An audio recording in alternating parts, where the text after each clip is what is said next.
Once again, for another Friday morning, I'm going to have to refer you to the website, radiofreespeech.com, to be able to get all of the news, because we actually have way more many stories than we have the time to give them to you here in this little 3 to 5 minute segment. So what you can do is listen to some of my headlines now and go back to the website, radiofreespeech.com, and actually follow the links to all of the different stories.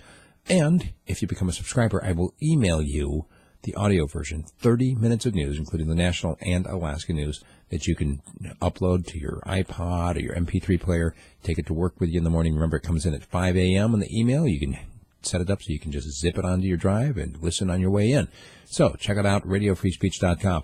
Here's a rundown on some of our Alaska news. In case you missed it, the Alaska Senate once again has passed a bill to spend earnings from the permanent fund, which means basically that they have decided that it is more important for the everyday person to give up the money that the Alaska State Constitution says belongs to them in order for them to not have to make cuts to the government programs. What's interesting about this is not just a tax on Alaskans. This is a tax on every single Alaskan, because every man, woman, and child who gets a permanent fund dividend is now going to be getting half of that permanent fund dividend. They've set the amount at around $1,000. Yet another sled dog has died on the Iditarod. This one collapsed near the Unalakleet checkpoint on Wednesday. This is now the fourth dog to die actually in the race itself. A fifth one was hit by a car after being dropped from the race. The Fox well could end up staying in public ownership, but with private support. What's interesting about this is that basically the Department of Transportation took over the Artisan well way back in 1966, and they started doing improvements and upgrades and maintenance, and over time it just got too expensive to continue offering for free. And finally, with budget cuts and whatnot, the state said, no, we can't do this anymore, and offered it for sale. First, they offered it actually to local governments, and everybody's like, oh, no, see, we can't afford that. And so they offered it to a local fellow who owns nearby abutting property, and he's like, okay, well, to protect my investment, I will consider buying it, fair market value and all that, but he actually said he would prefer the state to keep it, because he didn't want to get caught up in this whole thing of the expectations of people that they can get free water.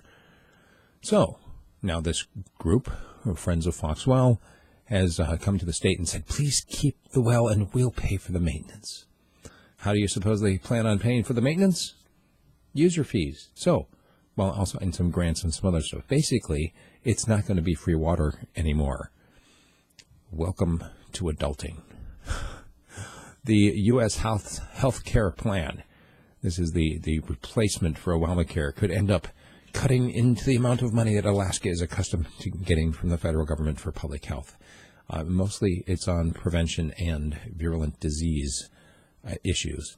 Also, scientists have been crowdsourcing now on their work with declining Western Aleutians Steller sea lions. And more details on those Bergmann Hotel. Remember, we mentioned that last Friday. The city of Juneau decided that this hotel was not fit for human occupancy, and so they evicted all of the tenants. Well, a nearby shelter was like, oh, let me get some beds ready. And the first night they had 7 people that stayed.